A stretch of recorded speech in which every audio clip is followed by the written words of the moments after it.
আজি আলোচনা কৰিম আপোনাৰ নামত চৰকাৰী ঘৰ চেংচন হৈছে না নাই কেনেকৈ চেক কৰিব ইয়াৰ বিষয়ে আমি আলোচনা কৰিম। ইতিমধ্যে হৈ যোৱা জিঅ' টেকিং ঘৰে ঘৰে সাৰ্ভে হৈছে, ভেৰিফিকেশ্যন হৈছে, জিঅ' টেক কৰা হৈছে। পঞ্চায়তৰ পৰা মানুহ আহি আপোনাৰ ঘৰত আধাৰ কাৰ্ড লৈ জিঅ' টেকিং কৰিছে আৰু আপোনাৰ ভেৰিফিকেশ্যন কৰিছে ঘৰৰ কাৰণে। সেই ভেৰিফিকেশ্যন হৈ যোৱাৰ পিছত আপোনাৰ ঘৰটো চেংচন হৈছে না নাই আৰু কেনেকৈ চেক কৰিব সেইটো আমি ষ্টেপ বাই ষ্টেপ দেখুৱাম। গতিকে আপুনি ভিডিঅ'টো স্কিপ নকৰিব। যদি স্কিপ কৰে তেনেহ'লে আপুনি ভিডিঅ'টোৰ মাধ্যমেৰে আপোনাৰ ঘৰ চেংচন হৈছে না নাই আপুনি নিজে চাব নোৱাৰিব। গতিকে আপুনি এটা এটাকৈ ষ্টেপ ফ'ল' কৰিব, আপুনি নিজে চাব পাৰিব যে আপোনাৰ ঘৰটো নিজৰ নামত চেংচন হৈছে না নাই। গতিকে পঞ্চায়তত গৈ শাৰী পাতি থিয় হ'ব নালাগে বা কোনো কম্পিউটাৰ চেণ্টাৰতো গৈ শাৰী পাতি থিয় হ'ব নালাগে।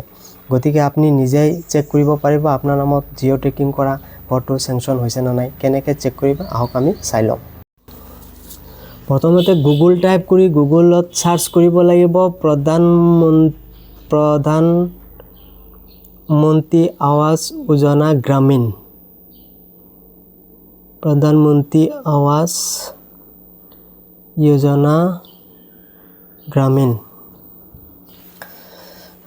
চাৰ্চ কৰি এণ্টাৰ কৰিব লাগিব। এণ্টাৰ কৰক। তাৰপৰা 2 নম্বৰ অপশ্যনটো যে PMAYG লিষ্ট, ইয়াত ক্লিক কৰক। আপোনাৰ PMGYৰ চৰকাৰী ৱেবছাইটটো খুলিছে।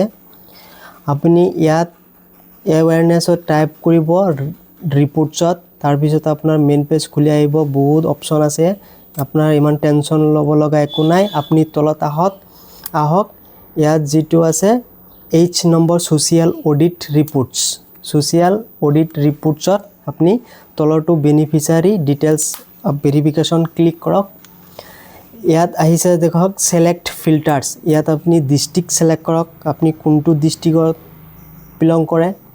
তাৰপিছত আপুনি ষ্টেট ডিষ্ট্ৰিক্ট ছিলেক্ট কৰক। তাৰপিছত আপুনি ডেভেলপমেণ্ট অফিচ ক'ত আছে সেইটো ছিলেক্ট কৰক। তাৰপিছত আপোনাৰ আহিব GP, আপুনি কোনটো GP হয় সেইটো ছিলেক্ট কৰক। তাৰপিছত আহিব আপুনি ফাইনেন্সিয়েল ইয়াৰ, ইয়াত ফাইনেন্সিয়েল ইয়াৰ হ'ব 25-26, এইটো ছিলেক্ট কৰিব লাগিব। 25-26 ছিলেক্ট কৰক।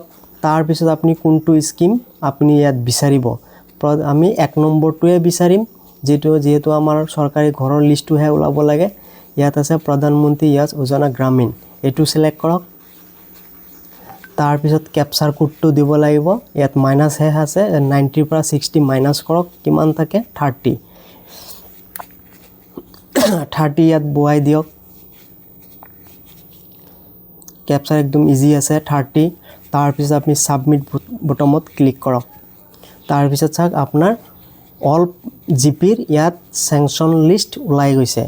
এতিয়া আপোনাৰ নামটো ইয়াত কেনেকৈ চাৰ্চ কৰিব, ইমান মানুহৰ ভিতৰত আপুনি কেনেকৈ আপোনাৰ নামটো ওলাব। গতিকে ইয়াত ডাউনলোড ফৰ এক্সেল, এইটো ডাউনলোড কৰক, ছেভ কৰক। তাৰপিছত আপুনি এই ডাউনলোডত অপশ্যন ক্লিক কৰি আপোনাৰ লিষ্টটো অ'পেন কৰক। ইয়াত য়েছ কৰি দিয়ক। তাৰপিছত এডিট অপশ্যনত ক্লিক কৰক। ইয়াত চাৰ্চ বুটামটো ক্লিক কৰক, Ctrl+F কৰাৰ পিছত ইয়াত আপোনাৰ নামটো টাইপ কৰক।